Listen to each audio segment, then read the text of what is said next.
Welcome to the SaaS Revolution Show. Daria Danilina, co-founder and chief customer officer at Salesroom. Welcome, Daria. Hi, Alex. Great to be here. Yeah, great to have you on the podcast for the first time. It was actually it was going to be a different podcast, and maybe for those that are listening, if they weren't aware, that SaaStock and myself, we were doing another show called Deconstructing the Raise, which was on a platform called Captial FM.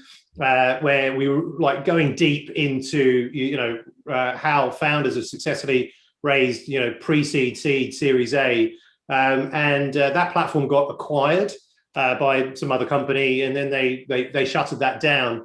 But then we thought, well, look, had this call booked in with you, and I think like Salesroom, we're very kind of excited about the product. Thought we'd come in. I think we're not the only ones that are excited, and thought like let's talk about your story, where you're at the moment, where you're going, with the product, and your early successes and learning. So excited to dig into that. So slightly different from the original intention, but I think it's going to make for a great podcast. So yeah, you good to go? Awesome. Yeah, we actually officially came out of stealth yesterday and launched the website. So this is basically the first public interview that Salesroom is having ever. So yeah, well, because I saw that timing. So you and Roy updated your LinkedIn profiles, and I thought, okay, they're out of stealth, and we can also then, I think, like talk about that as well, like why you were in stealth, why out of how long for, and why you're out of it now, and so that'll be quite interesting. But look, before we do that, like, who are you? Like, who is Daria Danilina? Like, tell us a little bit about yourself as a person, your background, and so on. Sure. So I'm Russian, as you can probably tell, but London has been my home / kind of home base for the last 12 years. I've also lived in Germany, Ireland, Canada, and kind of been around the place. I actually spent most of my kind of childhood and teenage years trying to become a professional tennis player. I wasn't very good at it, otherwise we wouldn't be talking right now. But that was a big part of my life, and it was really fun. I'm not a professional tennis player right now. I consider myself a very big nerd. I read a lot. I got very deep into running and fitness and other things a few years back. Now that's kind of probably has a second place to Salesroom. My biggest hobby is dogs. I have a golden doodle named Abby, and that's not my password if anyone's trying to hack anything. And work-wise, I've spent the last 8 years working in startups and VC. And before that, I was a salesperson on the trading floor selling fixed income.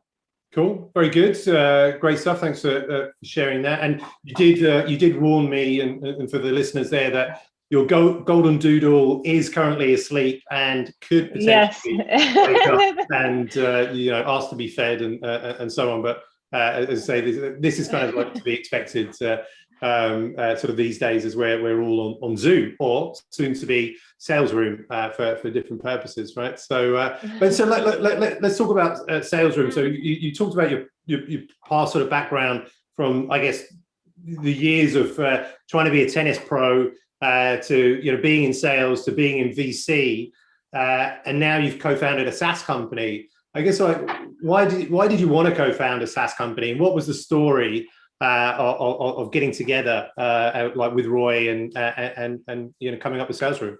Yeah, sure. So funny enough, I wasn't one of those people who always said, oh, I want to be an entrepreneur, I want to run my business. I think I just always said I want to have an interesting job, and kind of followed my curiosity there. But when I did tell people about Salesroom, a lot of people were like, oh, I'm not surprised. I think the story starts with really kind of my first job in sales. In Europe, but also in the US, sales is not really seen as a career worth pursuing. Like, if people think you're smart and you tell them you work in sales, then there's a lot of raised eyebrows. And there's a very big misconception about what actually being a good salesperson means. And the TLDR of it is, it's not about being salesy, entertaining people, being personable. It's about diagnosing problems. And the faster you can diagnose the problem and realize, whether what you're selling can be the solution to the problem, the more successful you will be as a salesperson. It's a very strategic job, especially the more enterprise you go, when you have deals with 6 to a year to beyond the year-long sales cycles. You're navigating, 10 to 20 stakeholders at any one time. And as far as kind of the hierarchy of skills in life goes, mastering persuasion, what sales is about, ranks kind of a lot higher than Excel and PowerPoint. And I think it should also be said that a mid-market AE makes pretty much as much money as, a principal at a top consulting firm, which a lot of people don't know. And so I feel like here, and on the other side of this is, most companies fail not because engineers can deliver what they said they were going to deliver, but because something in the go-to-market strategy doesn't work. So here you have this function that is incredibly important to every company, from a startup to a massive publicly traded one, that is not getting any kind of respect and love, and not many people dream of working in sales. And I think it's very much reflected in the stack of software that salespeople are using. Like, if you use some of the general productivity apps and then you switch to sales software, the difference is basically like, Windows 2010 and Mac, right? And so both me and my co-founder Roy, we both spent significant time working in sales, and we kind of bonded over our belief that sales should be a first-class citizen amongst other functions. And then the other persona that we felt that was incredibly neglected is the buyer. Nothing currently used by salespeople touches the buyer ever. Like, you can change from Salesforce to HubSpot to Pipedrive and back, and the buyer is just a name in a box, which we felt wasn't right. So we set out to build a product that was basically, like a 21st century sales system, easy to use, on par customer experiences, normal productivity tools.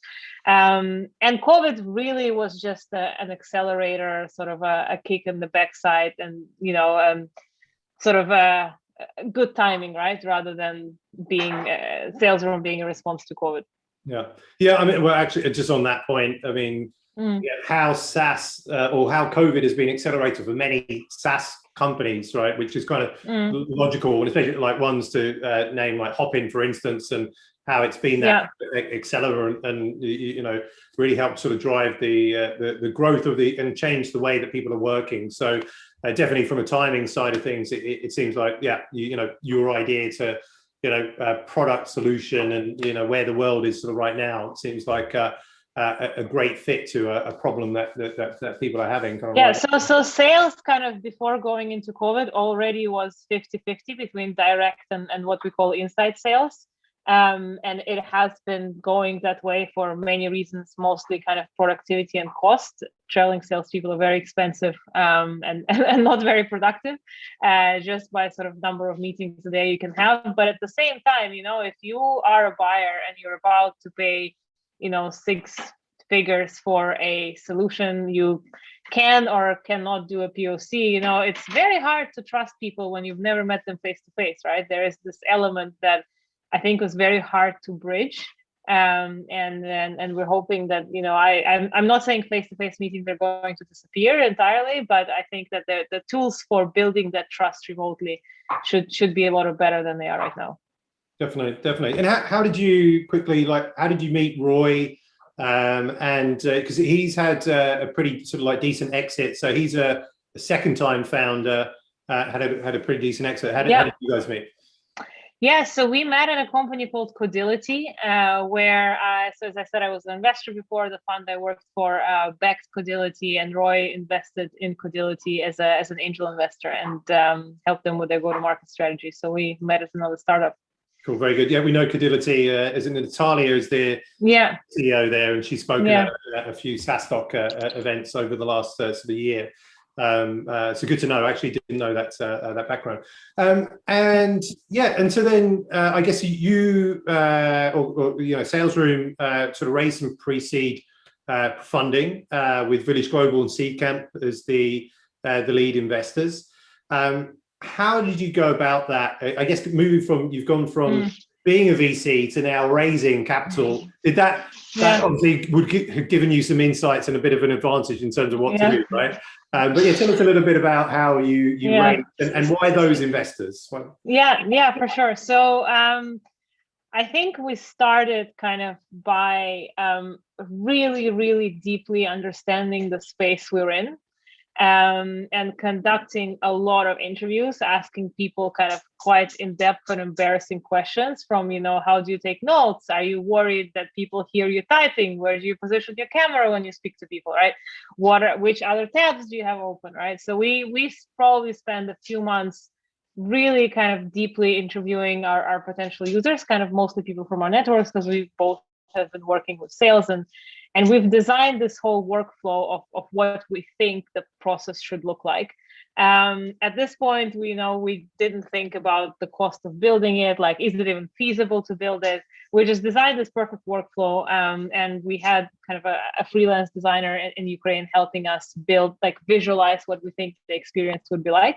And then we started pitching to investors. So at this point, it was kind of the two of us, a PowerPoint and a Figma file, right? So, which I think is quite unusual. We did not have anything built when we started fundraising. We also started fundraising on the 23rd of December, which is, let me tell you now, not a good time to start fundraising. All VCs are on holiday, right? No, but so the thing is, I'm Russian and Roy is Israeli, right? So for me, Christmas is like 7th of January, and for Roy, it's not a thing. So that was not a good strategy. Like the first 2 weeks were pretty much dead, and then we just started talking with people. And I think what stood out about both Village and SeedCamp to us is that they have experienced the problem firsthand through all of the portfolio companies that they have, and all of the challenges that their companies faced. So from the very first call, the conversation we had wasn't basically about education of the problem, but more like how are you solving it? Why this? And it was a lot more in depth than the conversations we had with other investors.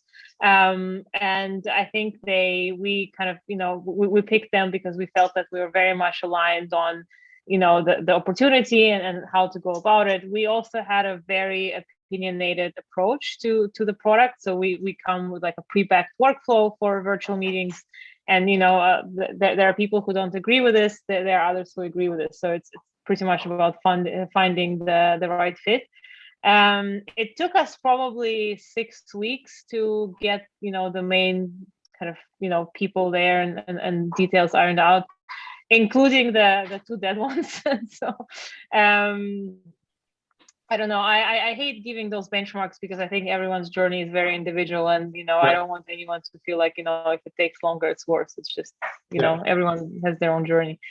So also I want to mention we also have 20 individual investors apart from Village and SeedCamp, including you and Chris from the SaaStock VC. We're very proud of that, and that group of individuals includes people who were PMs at Salesforce and Microsoft, and really people from the community, sales leaders, entrepreneurs, and we're very, very proud about every single name we have on the cap table, not just the big ones. No, amazing. I mean, I'd say you've got the big ones, and those, like, I mean, SeedCamp, such a great, I guess, kind of like history of creating unicorns, European unicorns as well. But then also this very kind of like smart approach, which a lot of companies, SaaS companies, are doing now in terms of like looking at what are the kind of the individuals or angels that we could get on board, and like strategically how can they help, and sort of leaving room on the cap table for them. So that's great. And obviously SaaStock is one of the first sort of investments that we've done, and great to be involved in that. So really appreciate to be involved. And I think something we're really proud of, we have people on our cap table for whom we are their first angel investment, which I think is something that for us, is kind of the best kind of validation when you speak with the head of sales in a company and they're like, oh, this is really cool. Like, how can I be part of it? And, it's in kind of monetary terms, those checks are not significant, but in terms of, what these people bring in terms of spirit and just validation, I think it's invaluable. And how much did you raise on the pre-seeds? Yeah, 1.4 million. 1.4 million. So pretty decent pre-seed. And now, like, have you already gone into the seed stage funding process? Because I guess, like, on the back of the pre-seed, then you're kind of raising like awareness within the VC community, and people are starting to knock on the door and talk to us and kind of take our money and so on. So what was the like after you closed sort of pre-seed? Yeah. How soon were you getting into the discussions? Yeah, so we haven't spoken with a single new investor since closing the round, unless Roy is doing something behind my back that I don't know about. I think you just have to be very disciplined as an entrepreneur, because it's very easy to get sidetracked by interest from investors. And in the end of the day, it's in finance we talk about kind of perfect information, and there's always this tug of war between, as an investor you want to have access before everybody else does, and as an entrepreneur it's actually in your interest to kind of gate access to make sure that everybody is part of the same funnel. But I think for us it's less scrupulous than that. It's more just the fact that we've raised enough money for now to build what we believe is a really kind of wow experience we want of the product, and that's what we're focused on. So it makes sense. What you mentioned a couple already, but like, what would you say the key takeaways, lessons that you've learned from raising the pre-seed? So this is probably kind of, for me, as the first time entrepreneur, and I don't know if you ask Roy, that would be different. The first, and definitely not, I think managing your emotions throughout the raise is very, very important. And don't compare your journey to anyone else's, because you could just receive a no, and then you open TechCrunch and someone just raised 10 million 2 months after raising 5 million, and you're like, oh my god, what am I doing wrong? And it's really easy to get discouraged. Don't take any rejection personally, and some people give you reasons where you immediately want to argue back, but you know what, it's their opinion. Like, you're not $1 million for everyone to like you. I think the most actionable one is you have to run a good process, and that means kind of getting everyone into the same funnel, and letting people sort of go through stages of that funnel at the same time, not let anyone go ahead, because then you receive a term sheet and you, in almost all cases, like, have to answer within a few days, and then you have other people who you just had the first call with, which puts you in a not a very good situation. And what are the reasons? I guess as we go into like you mentioned at the beginning, just come out of stealth, now I guess we're getting into market, getting users in for early access. What are the reasons for being in stealth? Is this kind of like just doing the product development and getting ready? I guess to be ready for market. Yeah, I guess what are your reasons? And then let's go into a little bit of, now that you're out of stealth, what is that go-to-market plan? Yeah, sure. So I think for us, especially in sales, the market is quite crowded. And, I mean, I've been looking at sales tools for the last 10 years, and even I can't tell you the difference between certain things. So I think for us from the very beginning, a very targeted narrative was very important, just to make sure that, someone looks at our website and knows immediately how we're different from Gong and Chorus and a lot of other things. So it took us time to just craft that narrative. And another word of advice I would give to entrepreneurs is, just hire someone to help with that. Hire a good copywriter, hire people who just know how to facilitate that process of getting those insights out of your head, and how to communicate that to people who don't, live and breathe what you're doing every day. And so that process took time. And we didn't want to basically go out with a story that was half-baked and then have to change the narrative sort of halfway through, because that you burn some bridges doing that. So the market is the plan going forward is kind of twofold. One is on continuing to build brand awareness, and starting to generate content and establish ourselves as authority on things like buyer experience and real-time guidance, kind of virtual sales. The second path is, so that's very much like wide funnel. On the narrow funnel, We'd love to speak with any AE that would love to speak with us. So if you're an account executive and you'd like to learn more about Salesroom, please email me at daria@salesroom.com. So we continue to, interview a lot of people, get their feedback, get their views, and then slowly kind of roll people into the early access program. In the kind of medium term, we probably will go to market with a premium type proposition. But sort of, if I could describe it, it's probably a mixture between Dropbox and Superhuman. Dropbox in a way where, there will always be kind of a free paid individual users and team accounts, and Superhuman in a way that we want to take onboarding very seriously. And pretty much everyone who signs up to Salesroom will have a 30-minute call with someone from our team to make sure that they're getting going. Okay, amazing, good stuff. And I'm looking at the website. I saw Roy, yourself, and I think I want to say Chris, but I don't know if I got that right. No. No, it's Chuck. But anyway. Chuck. Yeah. It's like I got the C and the H right. Yeah. And is that the team today? Is it the three of you? No. We have more people. So Chuck joined us recently as a head of engineering. He's an amazing guy. He was the most senior tech person at General Assembly before joining us. We're very proud to have gotten him on this crazy journey. We also have an engineer in New York who is joining us in July. We have a UX designer in Kiev, and we have a number of kind of freelancers and consultants. And as I said, kind of copywriting and graphical agencies as well. We're hiring engineers and designers. So if I sound like a fun person to work with, please get in touch. So that we'll hope to be kind of 10 people full time by the end of the year. Cool, very good. And I noticed that so you're co-founder and chief customer officer. And so, like, when a company is, I guess, kind of this young, do you often see like a chief customer officer sort of like type role? I mean, I guess generally, like, co-founders when they come in, you obviously have to, sometimes co-founders will just remain co-founders and one will become the CEO and so on and so forth. But yeah, what are your thoughts on why you chose that specific sort of like role and the benefits of that? Yeah. Sure. So, I mean, I think at the early stage, you have to do two things: build and sell. Maybe with a caveat that you also have to raise money and hire people. So kind of very early on, we decided to, there's kind of 4 buckets on how we judge our progress, as you would have seen from our investor updates. It's kind of product and technology, users, team, and brand.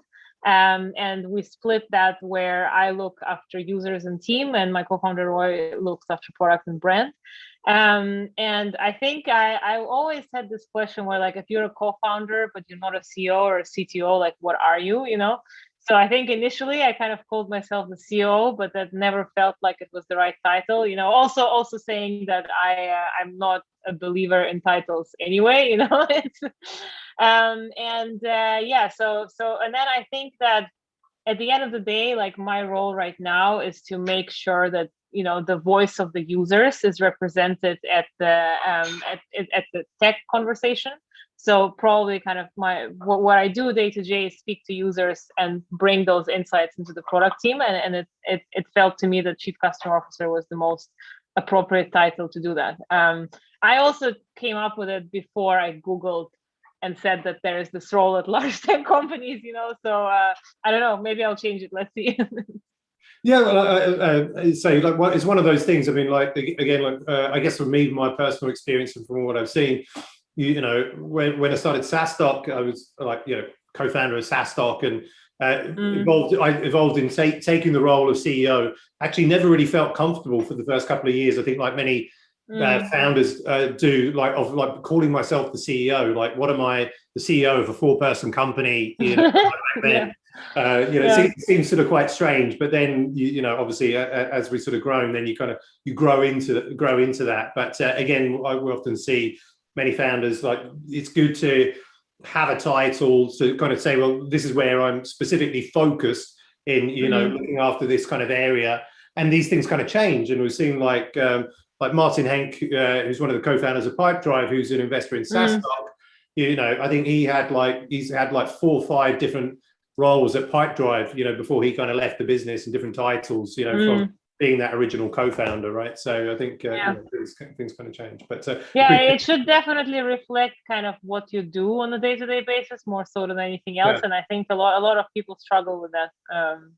What about, I've seen, I don't know if you've seen it, I've seen this sort of trend, but that people have instead of the CEO, they relate it to their company and what their company is doing and their sort of mission or whatever. So chief chili person or whatever, or the chief happiness officer, but really they're the CEO, but they don't want to call themselves the CEO. What are your thoughts on that? I think, because of the people we deal with, right? Like if you've ever seen an enterprise salesperson, they're incredibly serious people. Yeah. I don't think it would. I think there are certain, you can be a different thing internally and externally. I think with a chief happiness officer wouldn't reflect good on an A from Oracle with 5 million a year quota. But you know what? If it works for you, and I just think that it's people need to look at the title and know kind of who are you, what do you do, what kind of problems can they bring to you, and how are you helpful. Makes sense. And so earlier we covered a couple of lessons from your kind of pre-seed funding sort of round. But in your I guess kind of story so far, which is still it's quite early. What are some of the challenges that you faced? I guess kind of in general, perhaps they can be related to fundraising or not. But how do you overcome them? Yeah, so I think the biggest challenge so far for us was finding a head of engineering, or call it CTO, technical co-founder, basically finding a senior tech person to join us. Chris. Yeah, Chuck. Yeah. Yeah, so finding, and I think it was a challenge two ways. One, I think we were at the stage where it was just two of us. It wasn't really kind of a company. So we were looking for a quasi co-founder, but also someone who wasn't part of the ideation. And they would have to basically sell them. They would basically have to assume the responsibilities of a co-founder without immediately sharing the vision, right? That we both share. We've also found, as I'm sure there's a lot of brilliant, experienced senior people who the last time they touched a piece of code was 5 years ago, right? and that kind of person wouldn't have been right for a company at our stage and our size. So we were looking for someone who was basically, very technical, very experienced, could build a team, but also was still close enough to the process where, he or she could come in, look at all the things and say, hey, this is what we're doing. This is what I can do. Here's where I need people, right? And the other challenge, I think it's for such a small company, even the recruiters are not really there to help you, right? Because those people you usually have to find through the network or other places. So we spent pretty much the first 3 months of being a company speaking with a lot of different people who we thought could be, the right person for us. We had kind of very good candidates from our network who ended up not being a good fit because we spent a lot of time, trying to convince them why this is a great opportunity and they should leave their job at a big and stable company and join us. And then, we met Chuck, who found us on AngelList. He was kind of the most senior tech person at General Assembly, wanted to work for a startup, knew what that entailed. And things kind of clicked from the first conversation that we had. So I think the message I'd like to pass on to people, one is to be more open, and your first hire may not come from your immediate network, and that's okay. And there are other places where you can find people. And the second is probably that mindset matters a lot more than any kind of technical experience, because if at our kind of stage for a company with 1 year of runway, if a person doesn't think they can deliver what it takes for the company to go to the next stage, they probably wouldn't even consider it.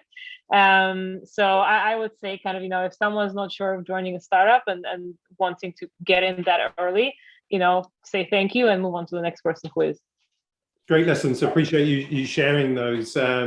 Great to see as well that I guess kind of case study or real life experience of Chuck, not Chris, finding you on Angel List and leaving I guess kind of a great well-known kind of company like General Assembly to come into a startup. And so definitely you obviously saw something there, right?